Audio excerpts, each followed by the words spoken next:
Yes, welcome back to another episode of the Whistle Blows. 2 in 2 days, which for Billie and I it shows we're getting back into a regular cadence. But it's been a busy day in Tottenham land. Obviously, the big football news being the announcement of De Zerbi, which we chatted through a little bit yesterday with the rumours, but we'll chat through a little bit more today. Finances, which obviously is the thing that I always get super excited about with our 24-25 accounts dropping. So we'll do a little bit of a deep dive on that. And then also this Bloomberg story on a bit of tension between Levy and Lewis. So I think there's a lot to chat through. And I think I said to you, Bill, that ironically, all of this stuff dropped today when I had an all-day workshop. So I've quickly tried to run through as much of it as possible. So yeah, you'll have to be a bit patient with us as we sort of work through the detail. But Bill, it's good to see you, mate. How are you?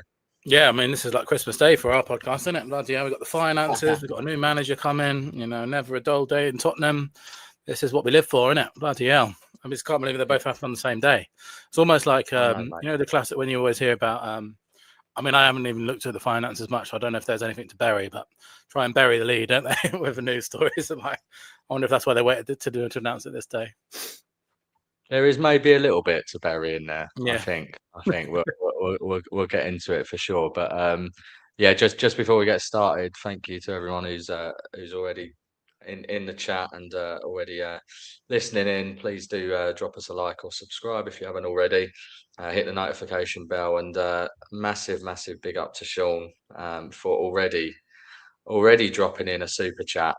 So thank you for that, Sean, and thank you for the one yesterday as well. So Sean says, think Jeremy Irons in Margin Call. I love that film, by the way. Great film.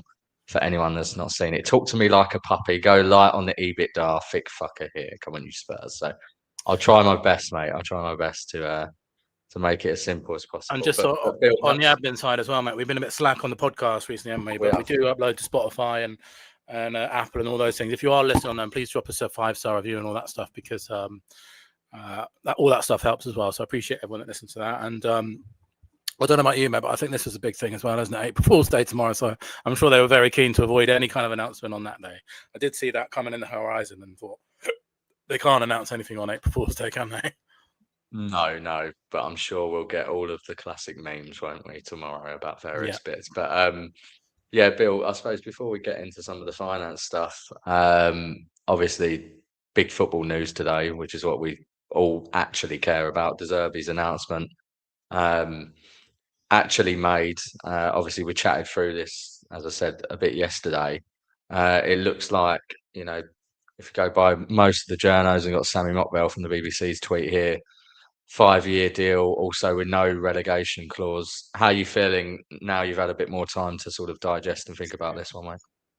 So let's just make a few things very clear. I think obviously we spoke about it at length yesterday, so I'd check anyone to check that conversation out. Some really good points made by a lot of different people, both in the chat and on the call as well. So that's a really show worth checking out.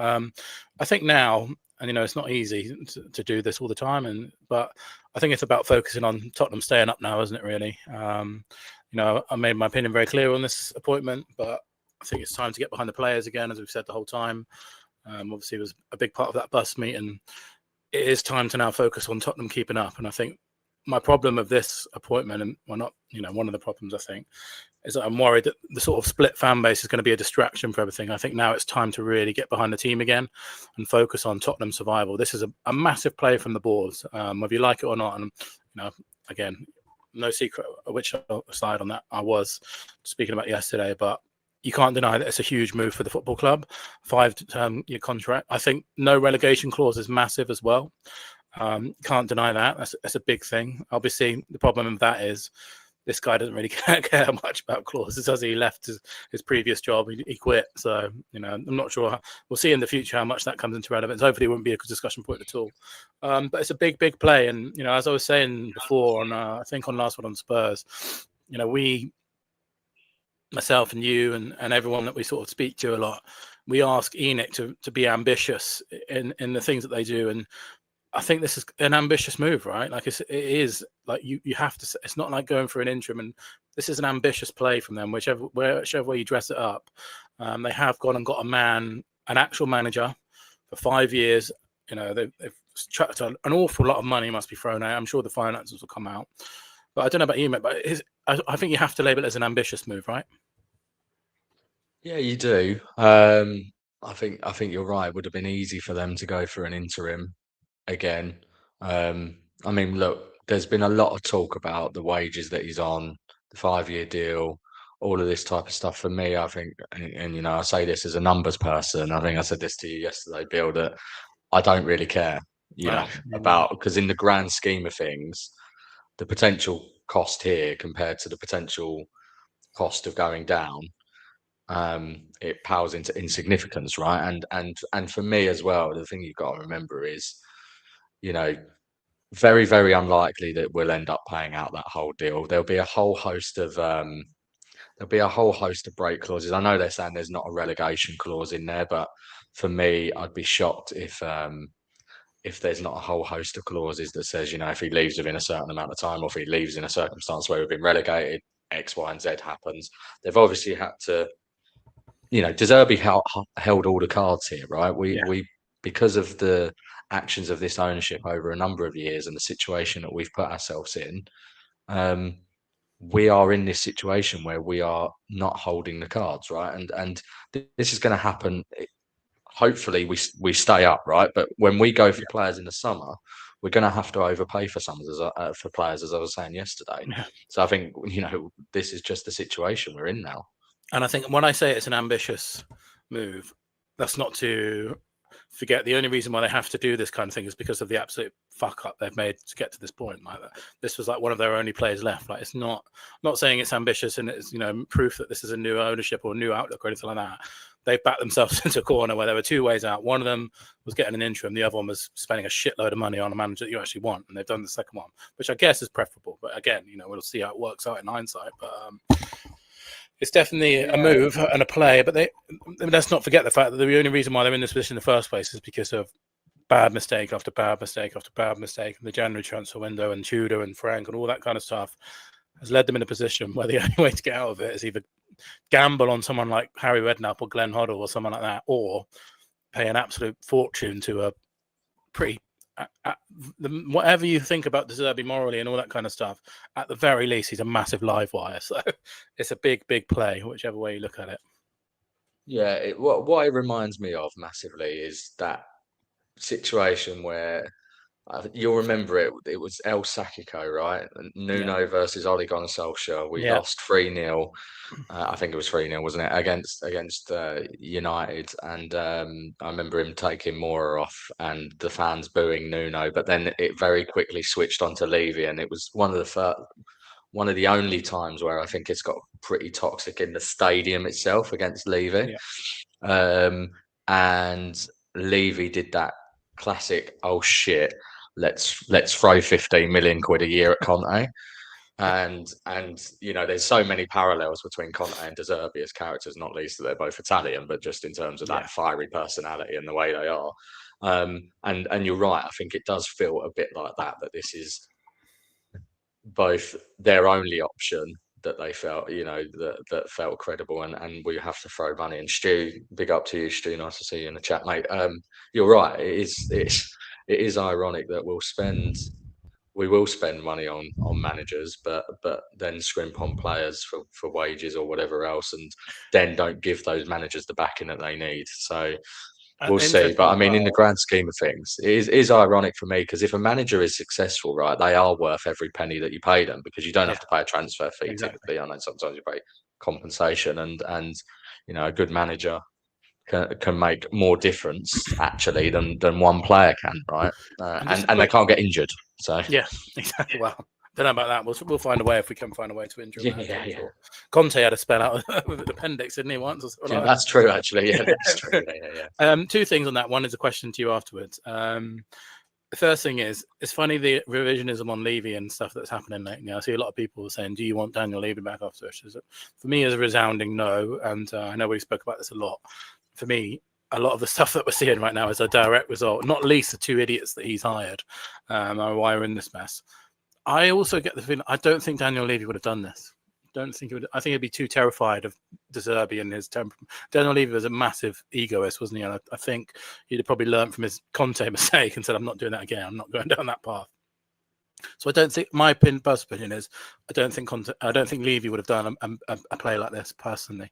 So I don't really like all the Levy revision that's coming in now. Not to say that Langer and Benai aren't absolutely useless, because my God, they are. But I don't buy into this that Levy was much better, and it's his fault for hiring those two in the first. But just a quick one on finances because of this 5-year deal, Connor. I know you never know these things anyway, because it's all, some of it's reported, some of it's not, and unless you actually had the contract in front of you. Am I right in thinking that a 5-year deal isn't what it used to be anymore? Like if he gets sacked tomorrow, we don't have to pay out the full 5-year deal. Isn't it true that it's sort of there's like clauses in there say, well, you get a year plus and garden leave and all that stuff. It's not quite what it once was, is it? What it used to be, where if you get fired now, you get the full 5 months, which is not the same in any other job, which I've always thought that was a bit mental. Yeah. I mean, it is a bit mental the way that worked before, and surely you just take a job and then get sacked, right? To get the 5 fucking years full pay. Well, do you know what? Funnily enough, I've spoken to my dad about this quite a lot, about how managers can, basically, you almost need to be good enough that you can keep getting jobs at a certain level, but it's in your benefit to be sacked. I mean, I think Mourinho had something like 90 million quid that he'd got across his career in payoffs, right? And Benitez has been similar over the years, where they get jobs but then they get sacked, and certainly in that world. But yeah, I mean, Michael's right. There'll be in the chat there'll be an agreed break fee. Managers normally, I think we spoke about at the time with Frank. I think my expectation with Frank was that he was only going to get a year, basically, get a year's salary. And essentially, it's like it's almost like gardening leave, right? Whereas as soon as you get a new job, you lose it, don't you? Like you're not gonna get 2 wages at once. Is that right? Do you reckon? Yeah, it is, and yeah, I mean, I've spoken to people like Kieran Maguire and some others who have seen some of these contracts as well, and yeah, it's certainly the case, and the manager is under an obligation to try and find another job as well to limit that period of payment. So it's very unlikely we'll be in a situation where we have to pay out. And I suspect what they've probably had to do with this De Zerbi one, to be honest, is they will have had to have been more generous than they might otherwise have been, because of all those reasons we just mentioned around him holding the cards.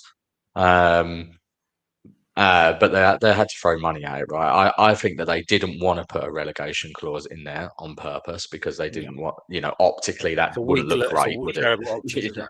It looks terrible. So instead, I reckon they've had to structure it a slightly different way, or say, yes, you can leave in the event that we get relegated, but if you do, we're not paying you anything. So you're basically in the same scenario without actually putting in place the actual clause that says, you can leave if you're relegated. So yeah, I think it's I think it's going to be interesting with De Zerbi. I mean, we spoke about it yesterday. I think without a doubt, regardless of what you think in terms of the moral stuff, any of the arguments, it's certainly, or his personality in terms of his hot-headedness, any of that, he's definitely by far the best manager in terms of tactically, the on the pitch stuff, out of the ones that were viable options. Given we were speaking about the likes of Tim Sherwood or Glenn Hoddle or Harry Redknapp or Ryan Mason, there was no one managers for like 20+ years, isn't it?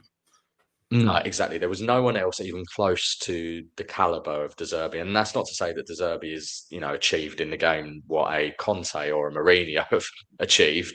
But certainly, he did a good job at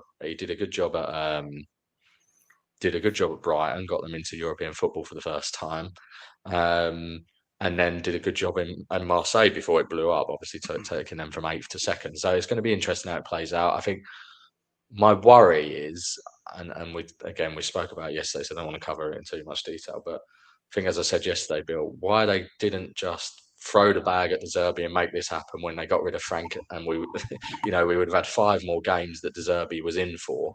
I think the risk is we're giving De Zerbi a hard job actually to get his messages and his football and all of that across in only 7 games. And I just want to read this quote. Sorry, I'm just finding it on my phone. I think this is a disgraceful thing to say, to be honest, from Johan Langer, who's come out today and said, Roberto was our #1 target for the summer, and we're very pleased to bring him in now. He's one of the most creative and forward-thinking coaches in world football, which I have a massive issue with. Not with that statement in itself, because that is true, that he is. But why didn't they do this in summer? Why didn't they go for a manager of this ilk after Postecoglou? Ange is a very forward-thinking manager, attacking football.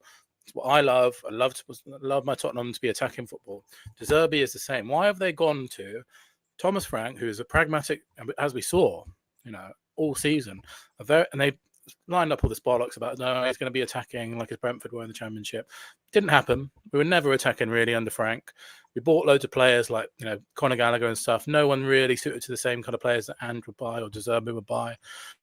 And we've wasted a season. Not only we wasted a season now, but we've wasted two transfer windows on that.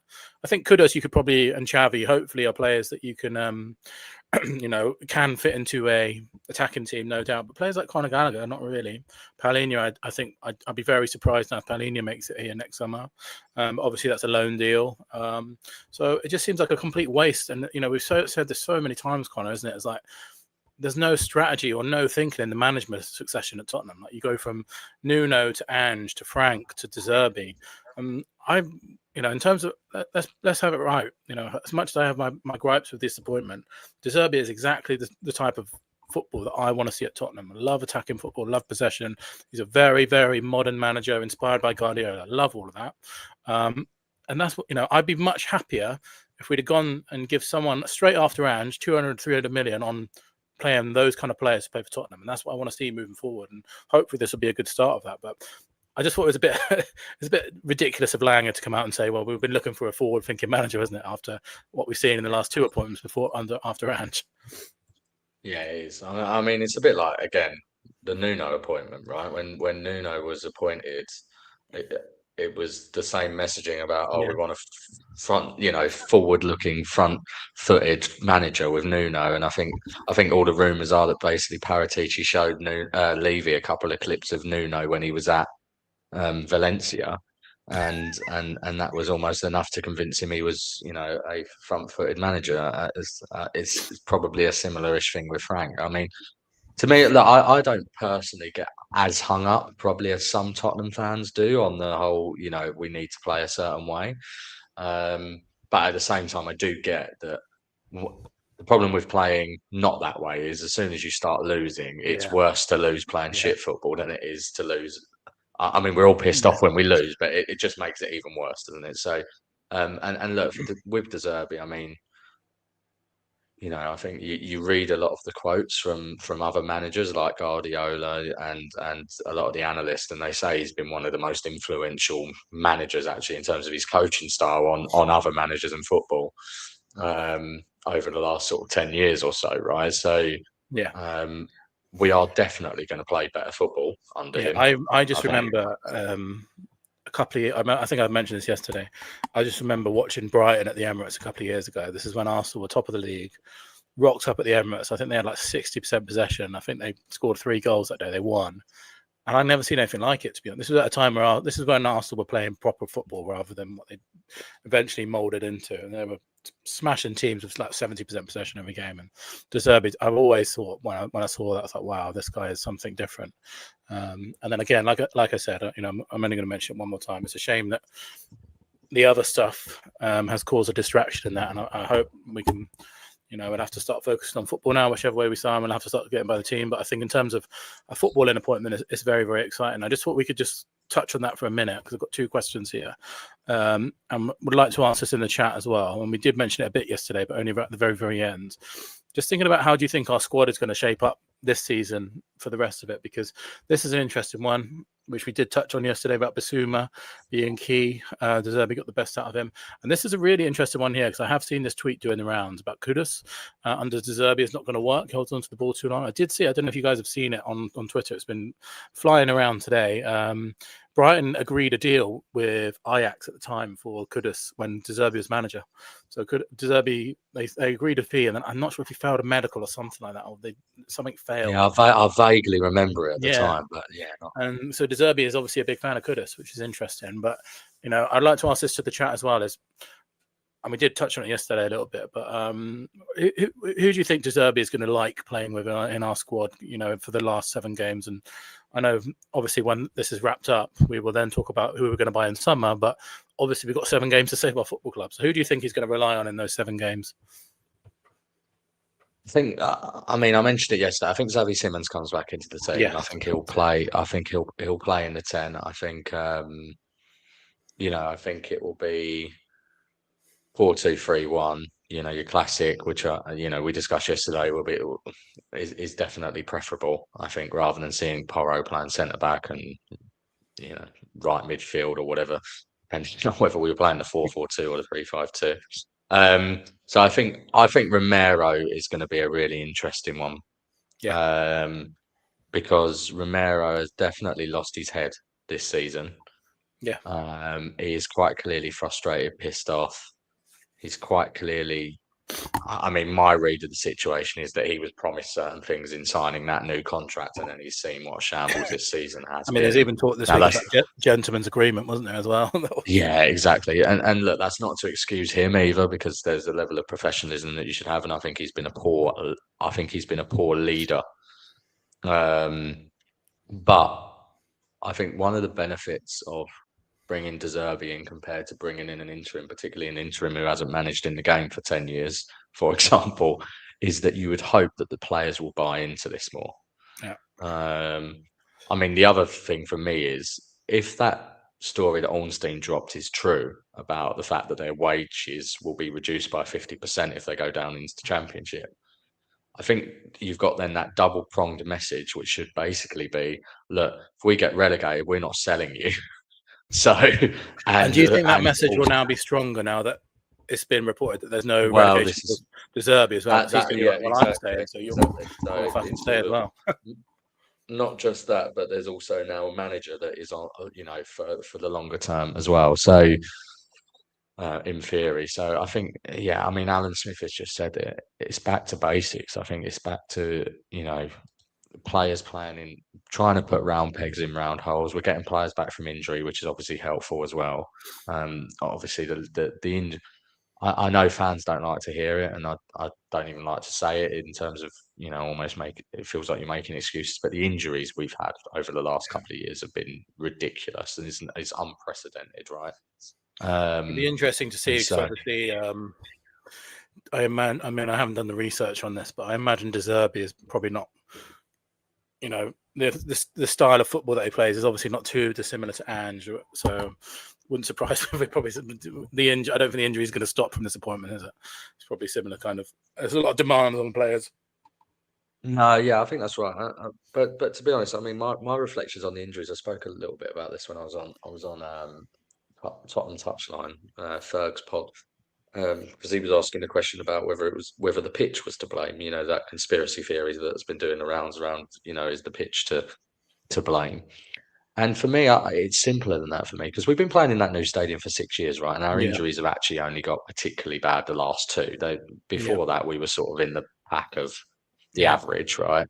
For me, it's just having a poorly balanced squad that yeah. I agree. couldn't deal with playing every 3 days, right? And then you know, Udogie's an example. He's the only left-footed left back at the football club for the Yeah, last and 3 seasons, and he's Porro injury played prone. about 3 years in a row, Porro's had didn't to he? play 4 million minutes, and then what happens is as soon as you get 4 or 5 injuries, the same players are having to play every 3 days, and then it Yeah, just exacerbates the issue. And 4 to 5 suddenly turns into 7 to 8, turns into 9 to 10, etc., etc. So clearly that's something that needs to be addressed if we stay up, trying to get a better balanced squad. But I mean, I'm sure me and you and everyone in the chat has been saying that for yeah. God knows how many years under Rini. And But just on let's that as see if they well, there's actually a do really change. good podcast on the Lab with Flav, and I can't remember who it's with. It's just injury special essentially, and he gets like a physiotherapist on, and he is massively debunks that grounds thing. Oh, right. He says there's just no way that that's true. So I would that would be an avenue that I would explore when the expert says it too. And then so obviously, I think a big one, right? I know his hand is played at the moment, forced into it, but we know De Zerbi loves to play out from the back, and he will definitely be playing out from the back. And sorry, before I go on to that, just one thing on the Romero thing really quickly I forgot to mention is that I think if you look at the best times that Romero's been for Spurs, it's been under Conte and Ange, right? Like when he's got like a really strong character in front of him, a really authoritative character in front of him, he can lock in, and that's like under Ange. he didn't really get that many red cards and stuff, and this discipline stuff has only really crept in. I know he had the odd one, but under Conte was the same as well. He's very sort of disciplined. So I think it's like I always talk about Romero being like a kid in class, isn't it? You need a really strong teacher to be able to deal with him, otherwise he'll walk all over you, and that's what we saw, with Frank and Tudor to some extent as well. But just on the goalkeeper, what would he be like with you, Bill, as a teacher? Eh? What's I'd your be more of teaching I'd be style, like mate? I'm like a bit of an Ange, good relationships, but also a bit firm when he needs to be. Definitely. And just on the goalkeeper thing, mate, obviously the hand is forced for the first couple of games, but do you think that Vicario is going to struggle playing up from the back, and Kinski might, obviously we've had a lot of drama with Kinski in his last game that he played for us, but do you think even if Vicario was fit that he might favour Kinski anyway because he's actually so much better with his feet? Maybe. I was going to say, I think the gaping holes in this team for De Zerbi ball are the goalkeeper and a goalkeeper who can play out from the back. Yeah. And a ball playing midfielder. Yeah. And when we played Dragusin, and when we tried to play up from the back with Dragusin under Tudor the last few weeks, it's been an absolute disaster. Yeah. You need Romero basically, don't you? Yeah. You need Romero fit for that. But yeah, no ball playing midfielder, and then obviously the issues that we've got up front are issues regardless of who the manager is. So I think he's going to struggle. The only slight saving grace I'll give Vicario, and look, I've been so critical of him this season. I mean, Bill, you're in WhatsApp groups with me, and I've been like absolutely fuming about his kicking and talking about the fact that my 4-year-old daughter kicks a football better than he does. But the only sort of caveat I would say is he's always not been great with his feet, but he's fallen off a cliff this year with his feet, and he's also fallen off a cliff this year with his shot stopping ability with shots from outside the box.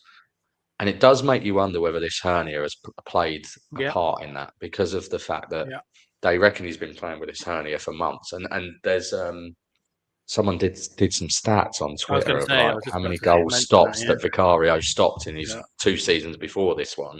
And the graph is literally like this. It's like consistent, and then it just fell off. It even goes to the beginning of this season as well. It tails off right sort of a few months into it, and then bam. Yeah. Even at the beginning of this season, he had very good.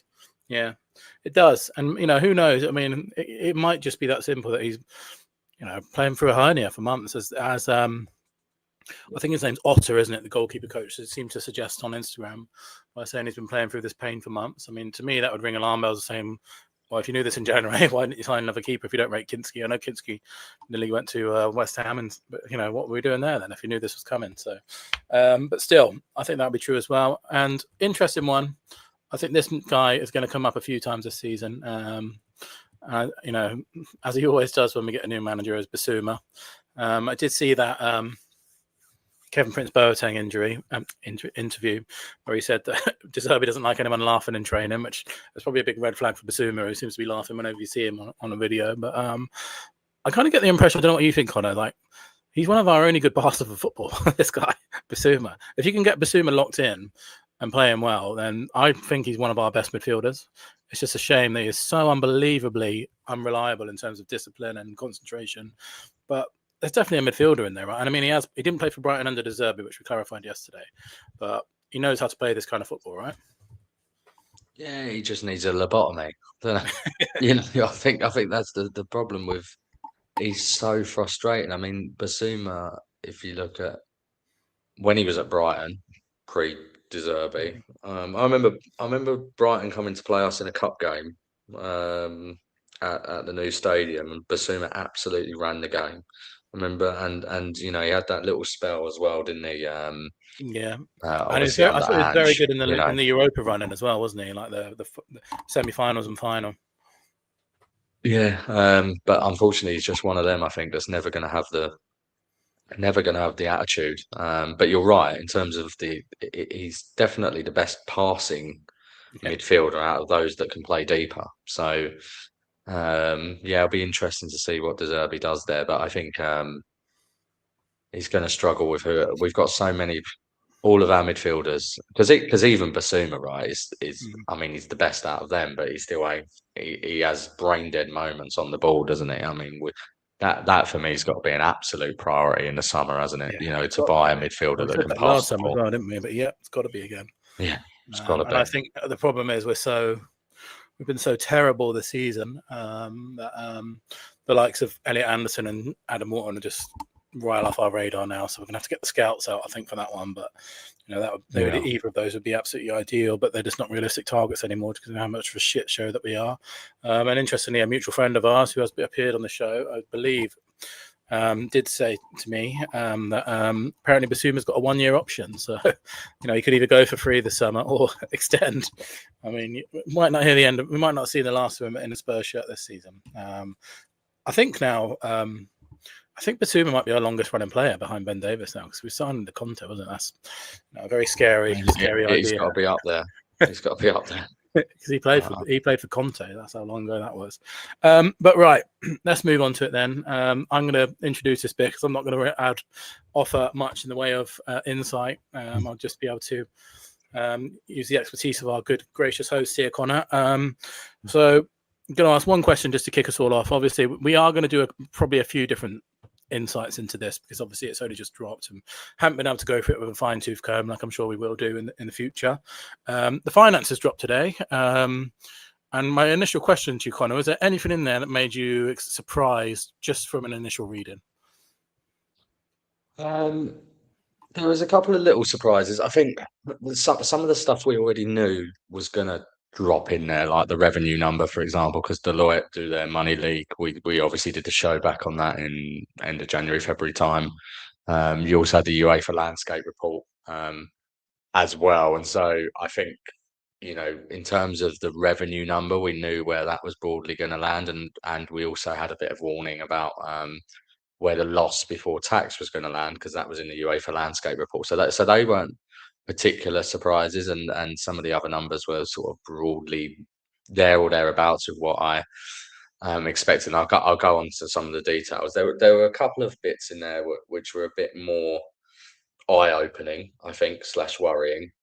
But I also do think there's been a lot of noise, probably unnecessarily created as well. So look, why don't I just run through this, Bill, and feel free to stop me at any point if you've got any questions, or if anyone in the chat's got any questions, let me know as well. I'll keep my best to.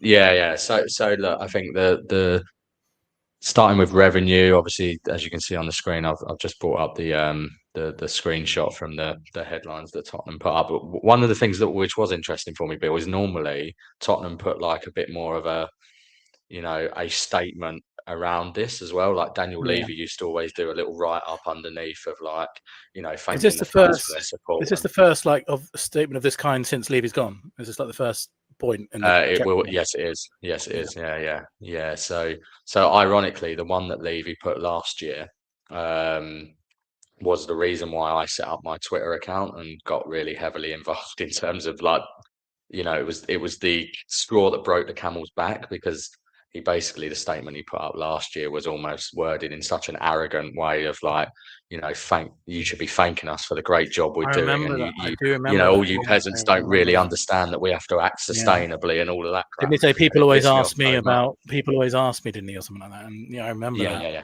Was that the Coy's Daniel as well? Was it Coy's Daniel? Was it the first? Was that? Yeah, I think he took Coy's out of that one, but yeah, it was anyway. So yeah, look, I think on this one, revenue, as you can see on the page, up 7%, 565 million. That's a record for Tottenham. Obviously, that's in a year that we don't have Champions League football, but clearly as a result of some money coming through from winning the Europa, match receipts up compared to the previous season quite significantly, as you'd expect, because we had only played 41 games in the prior season, and obviously with the Europa and other cup games, that's gone up quite significantly. The big fall here is in TV and media revenues, and that's as a result of obviously finishing 17th versus 5th the previous season.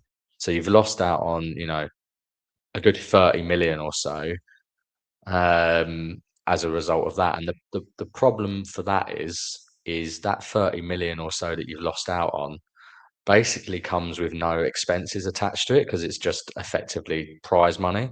So you've lost out on 30 million extra there or thereabouts of revenue, which would have almost been 30 million or thereabouts of profit. And what we've replaced that with in terms of extra revenue, for example, commercial revenue as a result of the NFL, concerts, boxing, tours, catering, all of that crap, that comes with quite significant operating expenses tied to it. So those events that we run for, concerts, boxing, and all of those types of things, obviously it attracts great revenue. It's a good way of the club diversifying its revenue to fill that gap. But it's nowhere near as profitable as the footballing side of things, right? And so what you can see later on when they talk about the operating expenses have increased really significantly, right? And so we're up to about 520 million operating expenses, which will include things like depreciation and stuff, which I'll come back to in a second. But our expenses that are sort of relating to some of those events, we're at sort of nearly 200 million, which is about a 22% increase. Because obviously, as we've racked up the number of events we're doing, more expenses associated with that. So that's the reason why you're then seeing this fall in EBITDA, or profit from operations before depreciation, etc., from 145 million down to 112 million. So basically, in the way that we're diversifying our revenue, we're becoming less profitable in the way that we do that because of the expenses associated with that. So this is why I've always banged on about the best way to take this football club forward, to get this football club to grow further, is to be successful on the pitch, which is obviously something that we all is an obvious thing to say. But if we can not finish 17th, and be regularly in the Champions League, getting that Champions League money regularly, plus also the extra money that you get from the Premier League, you'll see these numbers flip quite quickly. So these are pretty outstanding numbers, to be honest, which is for a club that is not in the Champions League and finished 17th. I was even though we won the Europa. One of my friends in a group chat who was looking over this this morning said, if we were in the Champions League and we were sort of finishing the top four, we might be up near 700 mil revenue. Do you think that's true? Like that, because that would be an insane number, right? Like he said, we could, potentially be looking at sort of 700 mil figure. Yeah, definitely. I mean, that's where Arsenal are getting towards now, Liverpool. Yeah. Because the other thing is, obviously as a result of if you're a club that's getting in the Champions League regularly and towards the top end of the Premier League, your commercial deals get bigger, right? You've seen it with Arsenal. Within the last 5 years, our revenue has been higher than Arsenal's, right? And now both have moved the other way. So, but obviously because Arsenal are now finishing at the top of the league, they're in the Champions League regularly. The new sponsors then are negotiating at higher rates, etc. So yeah, I mean, Tottenham have got the base fundamentals if they were in the Champions League regularly to be a £700 million revenue football club. I mean, that we'll probably be, I suspect for 25-26, which is this year with the Champions League money, and I suspect we'll be, just over 600 because of the bad league finish again. Yeah. But yeah, you could feasibly get to 700 million for sure. And just on that note there, and I know we have touched on this before. We're not asking for a fine-tooth comb march at the moment, but of that list there, that's sort of there. If Tottenham did get relegated, which of those would significantly lower? What would we sort of be missing out on if we did get relegated, do you reckon? So obviously match receipts you'd expect to go down because of the fact that you wouldn't be able to sell tickets at the same prices, fill the stadium. You'd also have the corporate bit of that would no doubt go down. Obviously, no UEFA prize money. TV and media revenues go down significantly as a result of not being in the Premier League. Yeah, that's the big hit, isn't it? The TV one is a massive big one. Yeah, you get the parachute payments for a bit, but yeah, that would go down, and then the commercial revenue depends on the specific clauses in terms of the sponsorship agreements and things, but you feasibly expect that to go down as well. I mean, you'd be talking, I think we spoke about it last time, and a lot of other guys have looked at it. I think you'd be talking something like a £250 million, 250 million pound hit to this revenue number. So you'd be talking like 300-ish million revenue, which, to be honest, is still pretty crazy for a club in the Championship, right? That's more than... I did a slight bit of research on that this morning. The average revenue in the championship 2 years ago, which was when the last data point was for this question that I researched anyway, was 31 million. Yeah, so, yeah, so, that's so right. we'd be, and you always say this, don't you? We'd be looking at sort of 10 times revenue of any team of the average in the championship. Like it would be absolutely insane numbers compared to the rest of the championship, right? Even if we got relegated. Yeah, it would be ridiculous. I think you'd be. I think Newcastle. I was just looking. Newcastle announced their results today, right, as well, because 31st of March is the deadline for a lot of a lot. I mean, they announced revenue of 335 million for the 24-25 year. Mm-hmm. We'd probably be in that ballpark still in our in our first year in the championship. So, Yeah. it's it shows you basically where we'd be sitting. I mean, the other sort of points to pick up from this is there's been a few tweets I've seen about people pulling out that our net debt has increased, which it has. But that is not because we've taken on more debt, just to be clear to everyone. So it's our net debt, which is basically your debt minus the cash available that you have, has increased from 772 million to 831 million. But that is basically because our cash has reduced. So we haven't taken on any more debt. The debt number is the same. But because our cash has reduced, that deduction has therefore reduced, and therefore we're at 831 million as a result. And just Oh, because I'm this is stuff is way beyond me. I see a lot of people talk about that as a massive concern if we did get relegated. That figure sounds scary, but I believe that the terms are favourable to us. I mean, I don't really have much of a grasp, but I'm not going to lie. I'm not going to pretend that I do. If we did go into the championship, is that debt essentially, does that become unsustainable if we stay there for a long time? Or is it still, I mean, would it put us in danger is what I'm saying? I mean, my danger, I mean serious, like financial danger.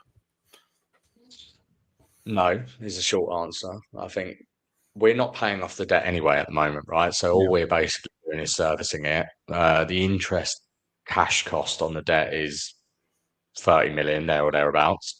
So in theory, that would still be serviceable even if we're in the championship. I think, look, if we got relegated to the championship, obviously it'd be pretty catastrophic. It'd put us back a number of years in terms of where we want to be, or where Yeah. we as fans want to be. But we wouldn't actually be in a situation where any talk of like us suddenly becoming bankrupt, suddenly being in absolute dire straits financially, having FFP breaches, any of that, all of that's a bit of folly, to be honest. We have a pretty robust model. We're just continuing to service that debt. Where it starts to get hairier is if we were to stay, and Sean, you just asked this question, is it a concern if we don't come straight back with the move from PSR to squad cost ratio? The championship continues to have the sort of more sort of traditional FFP. Basically, you can lose £13 million a year. Championship. Where it starts to get hairier for us is if we were not to get relegated, if we were not to come up within a year. So as long as we came back within a year, we'd sort of be fine. Obviously, it'd be a big hit to us, but it would be feasible. And just Yeah, putting you on and the then spot here as well. Sorry, because of yeah, this question. I did see our good friend Luke was posted this morning. I don't know if you saw that. Apparently, Newcastle have sold their stadium to themselves or something like that. What's the deal with that? Do you have any like? If this, I thought they closed those loopholes for FFP, didn't they? Because of the whole Chelsea thing. Do you know? I sort of put you on the spot there, but do you know anything about this whole? If we sold our stadium to ourselves, we could solve any issues. Is that like? Because apparently Newcastle have just done that or something. yeah. I think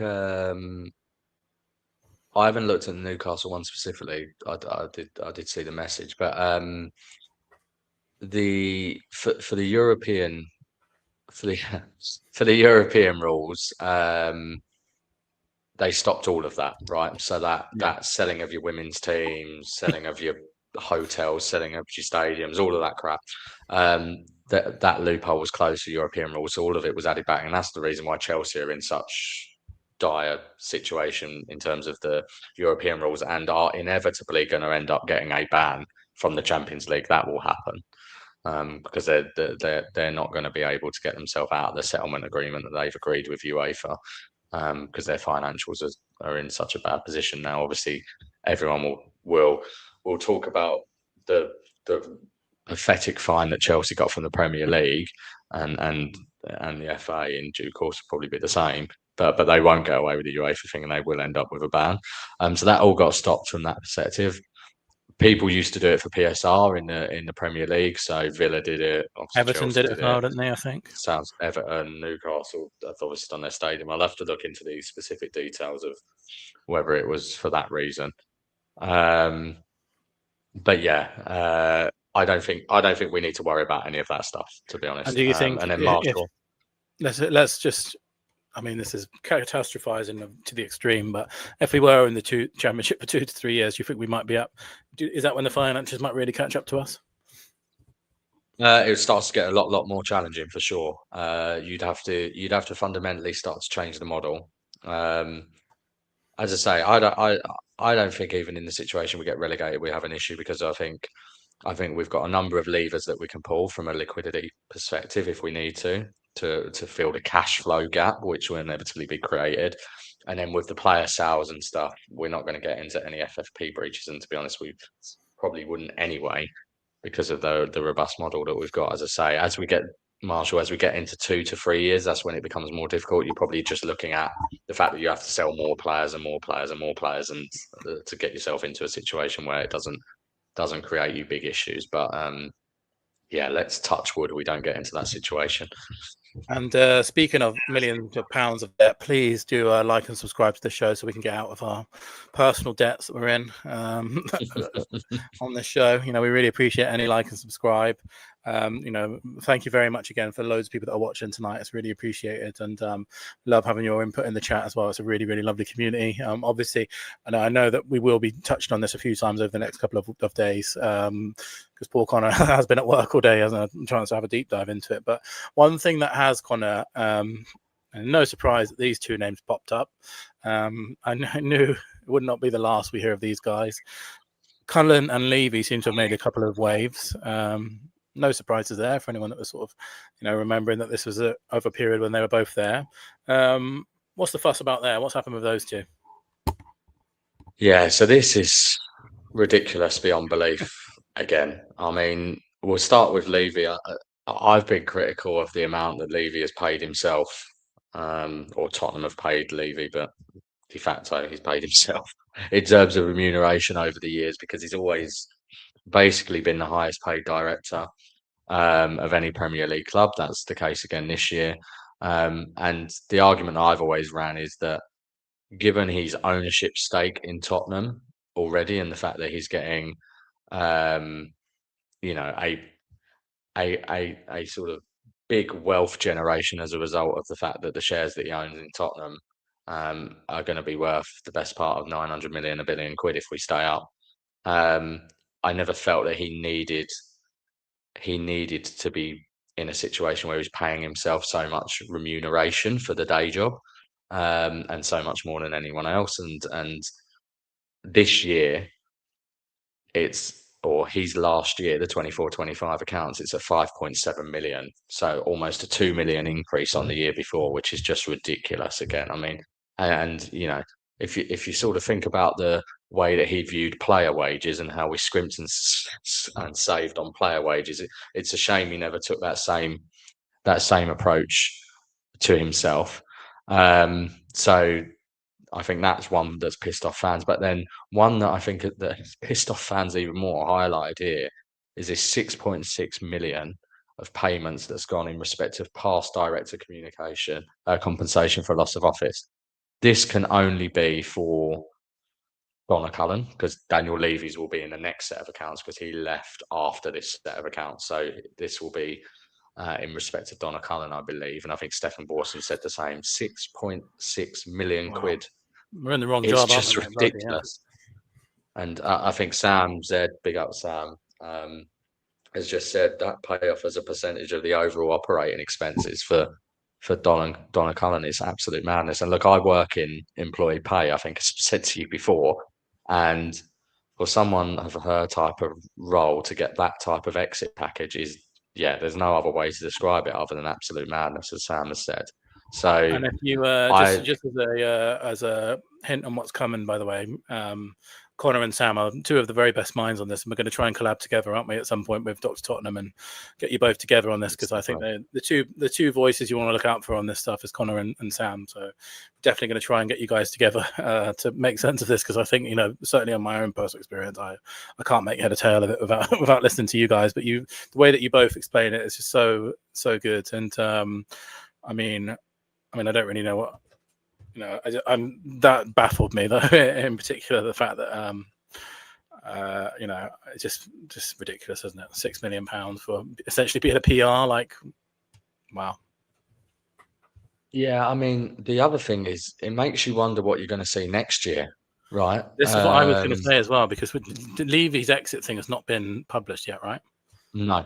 So that will be in the 25-26 accounts. So if you're getting 6.6 million for Donna Cullen's, bring your dog to Tottenham Day or whatever, take that as the double meaning it's meant.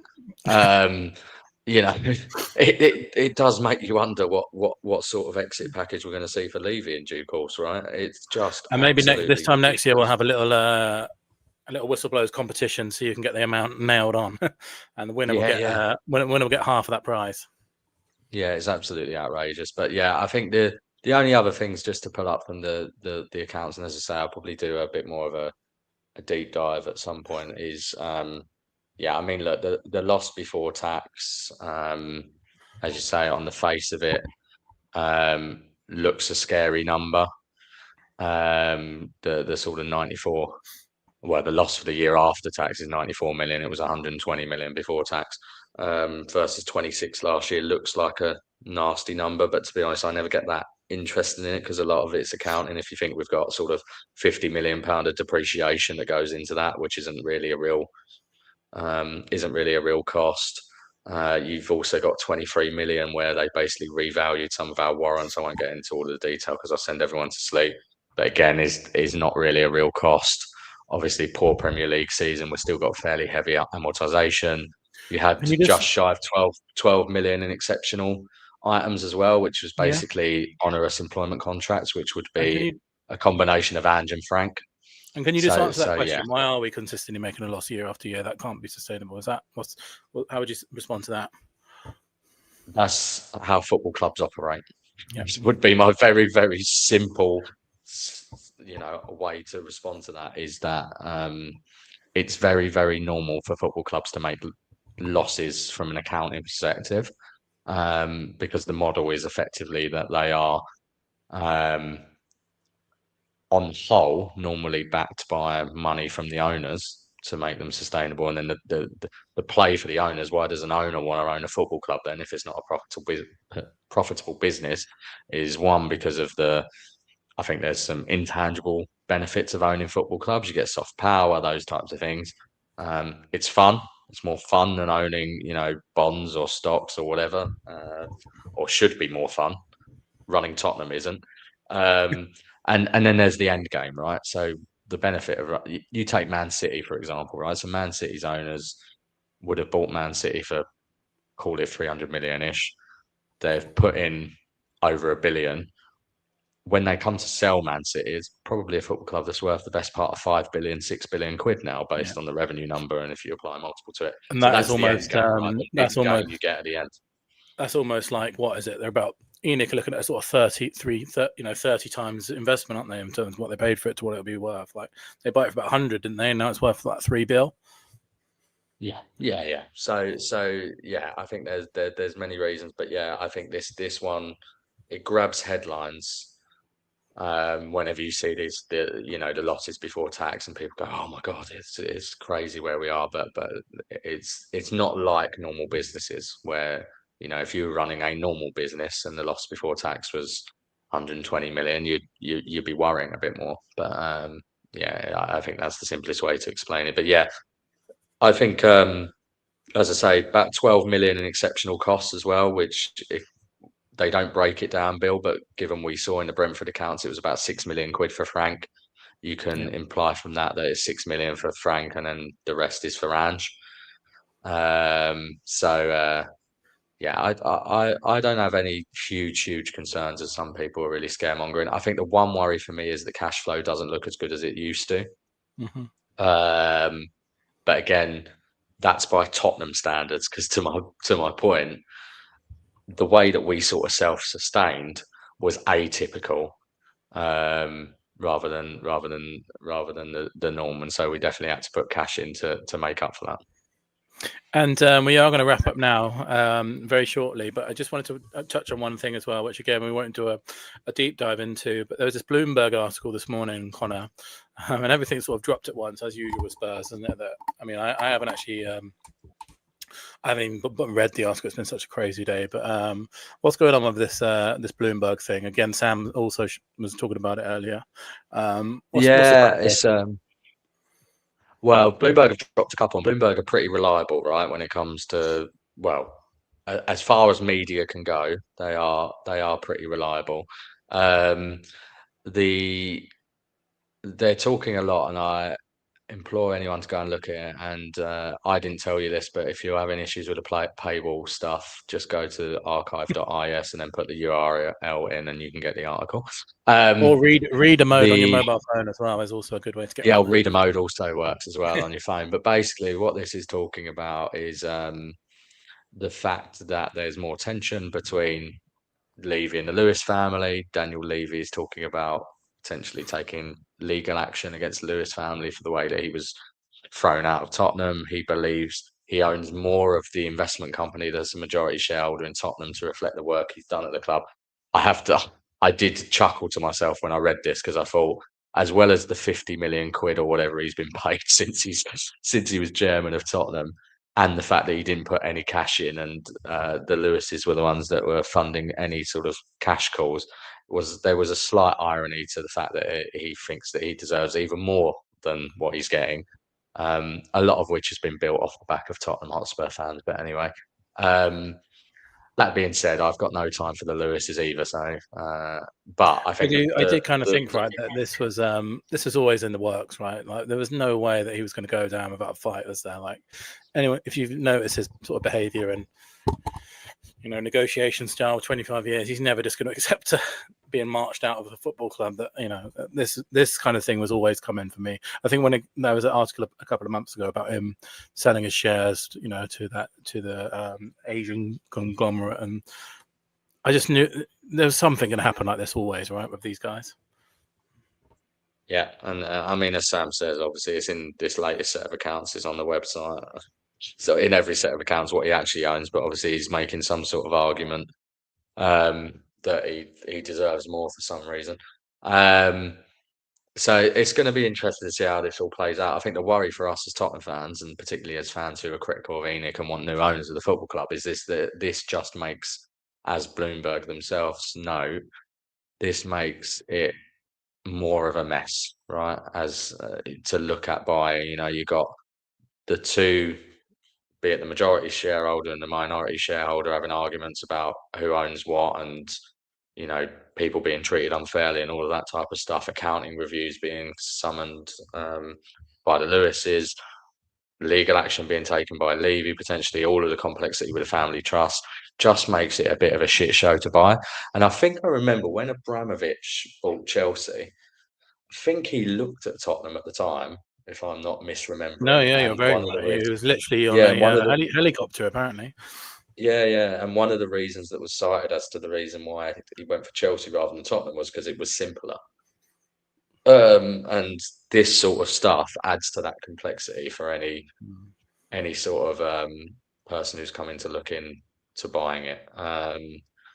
But I suppose on the other hand, as this comment makes the point, I was going to say the same one. Yeah, maybe they're all realising that life is pretty complicated. Can't wait to the day, mate, I can't wait to the day we leave all this nonsense behind us, and it's just so draining, isn't it? These guys, Lewis family, Levy, it's just exhausting talking about it all the time. Obviously, that's what we do, and we love, that's our thing. But if ever a fresh start was needed, it's right now, right? Bloody hell, please. Let's pray that they sell us this summer. That would just be, it's just so exhausting. Like these guys, like, it's been 26 years of our lives, which for most of us in here, I imagine is a large proportion of it. It's just just can't wait to the day we get a fresh start, mate. I really, really can't, because I mean, these guys are, not only massively incompetent, there's always a bloody story with them, isn't there? There's always something going on in the background that we don't need to know about. Like, how many times have we done podcasts about Tottenham talking about things that are going on, in fighting between Lewis and Levy, when we should be talking about those 11 men on the pitch? So it's just exhausting, isn't it? I mean, obviously I'm not complaining, because that is our thing, but at the same time, it'd be bloody good to have a fresh start one day, won't it?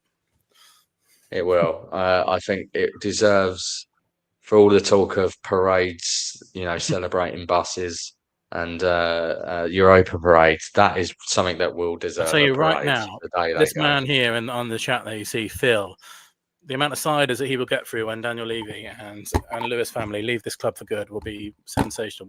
I put on record right now that there will be not only be a meet, there'll be a parade that day, that's for sure. And I will bloody organise it. So 100%. That's going to happen. That will dwarf anything that the world has ever seen in terms of parade. It will do, mate. It will do. But yeah, look, I think we'll try and do a bit more as I sort of get a chance to look through it with a bit of a finer tooth comb in case there's anything else. But I think, yeah, like in summary on the finance stuff, I think it's not quite as a pretty picture as we have seen. We're not quite as self-sustaining. No major concerns. No major. No huge concerns. I think it's a little bit of scaremongering again, a little bit like some of the relegation stuff. To be honest, I think that there's plenty of levers that we can pull if we need to. The owners can put their hands in their pocket like they haven't really done for some time. So, I think it's okay. It's just a bit sickening, to be honest, that payment to Donna Cullen, as I say, and the remuneration to Daniel Levy for me. You think that's bad? Wait till this time next year, isn't it? Bloody hell. Well, that's it. I mean, if you think between those two things, that's sort of 12, 13 million you're looking at. You're looking at 12, 13 million on that, 11 million on the Frank and the Ange situation. So that's 25 million just on four individuals, effectively. Is that rumoured, that 100 million thing that was in the press before January? Will that be in the next finances? Will that have to show up somewhere? Yeah. So they showed in the cash flow statement that's in this set of accounts, you have 35 million that went in. So that went in December 2024. They injected 35 million. Then 100 million they injected will show in the next set of accounts. That's one manager. Isn't it? 35 million. Yeah. But the problem is they're in a situation where other football clubs, this is just the norm. I mean, Fulham's owners have injected like £700 million of cash. So it's and that's Fulham, right? So. We're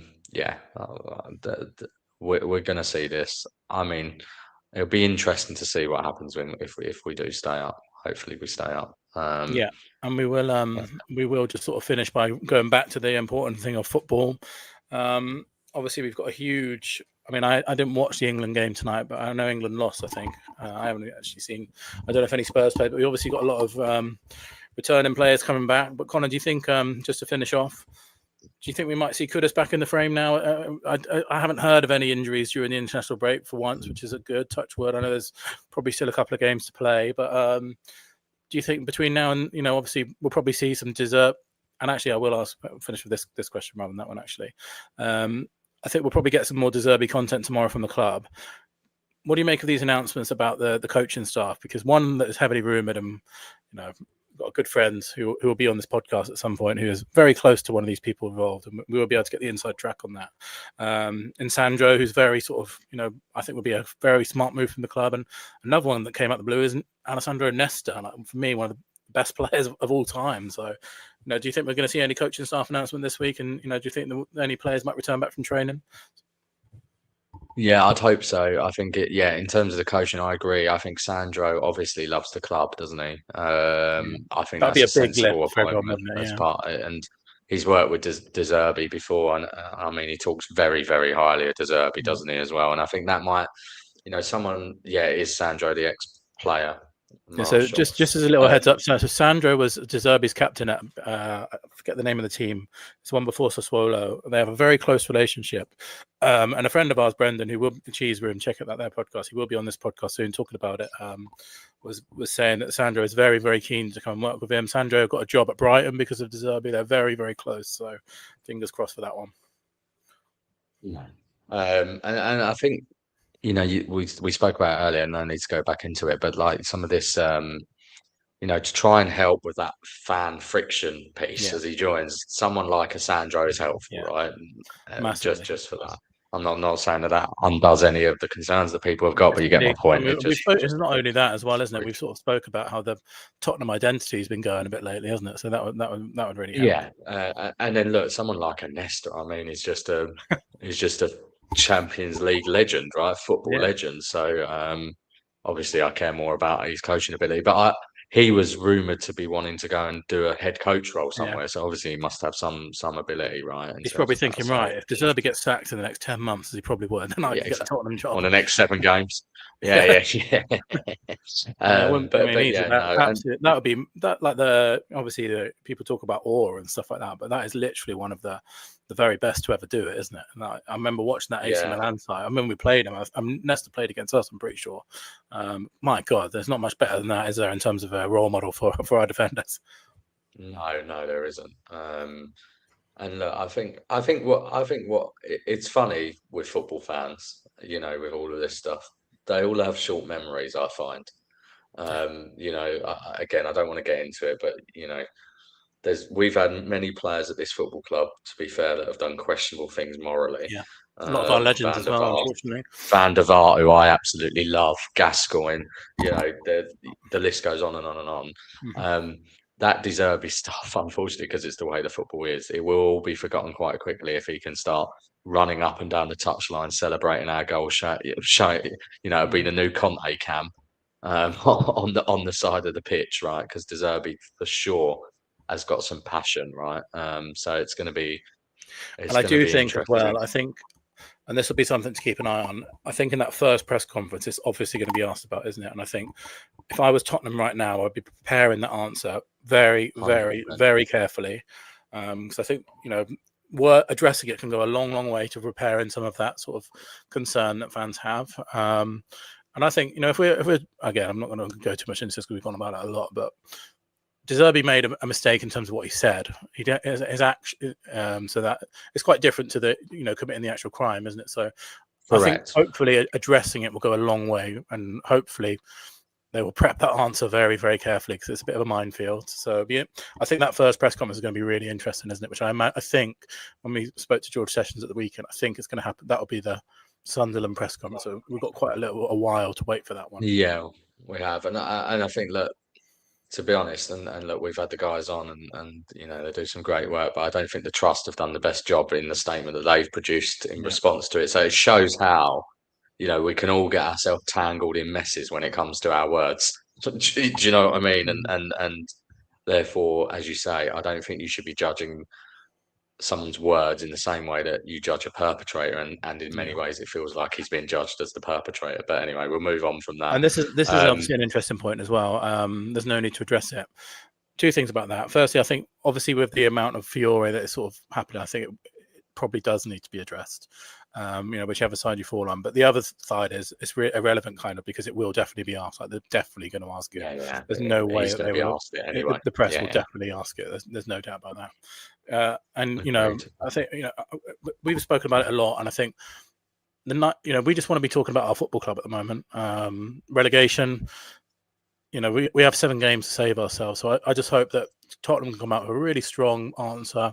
We can all sort of, not say to move on from it because people will still feel the way that they feel, but I just kind of feel that it's a bit of we need to be focused on relegation now, don't we? I mean, we need to be focusing on our football club surviving and getting behind the players and stuff like that. So that first presser will be a really interesting one to keep out an eye on, I think. Yeah, in terms of players back, Bill, as well. I'm really hopeful Kudus is back. For me, Yeah, that'll be that'll be really the critical one because I think that's what we need to do. with Kudus we need to have more Do ability you in those think? attacking positions. Do you think this Madison? Do you think there's any chance we can get Madison back? I mean, some people have said it might be back for Sunderland, but I don't know. I don't. I'm not. Last My year, yeah. personal suspicion is that we might not even see him this season. To be honest, I know he looks really good in those trading videos, but it's a real tightrope, isn't it? They have to get this right because if he does damage on Yeah. there again, his career's over. Yeah, exactly. They're gonna. I reckon we might. I reckon we might see him in the penultimate game, last game of the season, perhaps. I can't see it for the Sunderland game. And I mean, obviously, I don't know about you, but I miss Madison desperately I'm just because so mad. Even I for a love him player, as a I character, think and he's I the best also player. think, as I said, technically, I just think he's a great player. And I tell you right now that De Zerbi would much rather Madison was fit than he wasn't. I can guarantee you that. For sure. And obviously, another interesting one to look out for, which we did have some quotes between the times that we last recorded, is as Marshall says here, Kulusevski, who's claimed that he wants to be playing in the World Cup. But if he's going to play in the World Cup, he has to play for Tottenham in between that time. So that's one to keep an eye on. He did say, didn't he, that he had. I mean, this only happens to Tottenham. He said he had something from his knee removed that wasn't supposed to be there in the last couple of weeks, which is why he was limping. God knows what our medical staff were doing to that knee, or whoever the specialist was. But I mean, that's one to keep an eye on for the rest of the season as well, right? I mean, if we got one of those players back for any portion of those games, I think that makes an absolutely gigantic difference. 100%, 100%. I mean, it's even the intangible lift, isn't it, of just having that type of ability available. The problem is it's that delay in terms of how quickly they can hit the ground running as well, isn't it? I mean, this is I'm hoping with Kudus, the injury was not quite as long, obviously, or nowhere near as severe. So hopefully he'll be able to hit the ground running quickly. And I think we said, didn't we, that both of them have had 4 managers since they last played in the Premier League. They both last game was under Andrew. This is now 4 managers since then, so which is just mental. I know Madison did play for a friendly under Frank, but not in the Premier League. Just shows you how long both of them have been injured, and I just feel like even just one of them would make such a big difference. Yeah, I mean, you forget they exist, don't you? Yeah. Do you know what I mean? Throughout the season, and you would have a strong time hard arguing against it. They're probably our 2 best players. Yeah, it's been a catastrophic loss. Yeah. It is. Yeah, it's massive. It's massive. But yeah, I think you said it yesterday. Sunderland's going to be interesting because they are on the beach a little bit right now. So at least the fans going up there can feel like, it'd be interesting to see that. I think, doesn't it? Yeah, I think people have made no mistake of their feelings, but I do think that I'll give the away fans a big lift. I think it'll probably get a good reception at home as well, even though there's some definite aversion to it. But I just feel like, as we've seen in the past few weeks, fans, we have to get behind the team now. So I don't think he'll be booed or anything like that. Like, that's not going to happen. I think, particularly for the first game on Sunderland, I think fans will be really up for it. And then obviously the interesting thing about his first home game is it's bloody Brighton, isn't it? You couldn't write it almost. So, yeah, we're going to definitely do a show before Sunderland, aren't we? We'll do a preview show of some kind. Be really good in between that. What happens with the sort of content they put out on De Zerbi? I think we'll probably see some training pictures tomorrow and stuff like that. But just wanted to say thank you again for everyone listening. We'll definitely be back next week before Sunderland, and please give us a like and subscribe because, as always, it's been great to have your opinions in the chat. Just keep the show running always. Probably back for some more finance stuff. Any other messages going on before we go? No, that's it. No. Thanks, everyone. Good to be on, and come on, you Spurs, I suppose. Come on, you Spurs.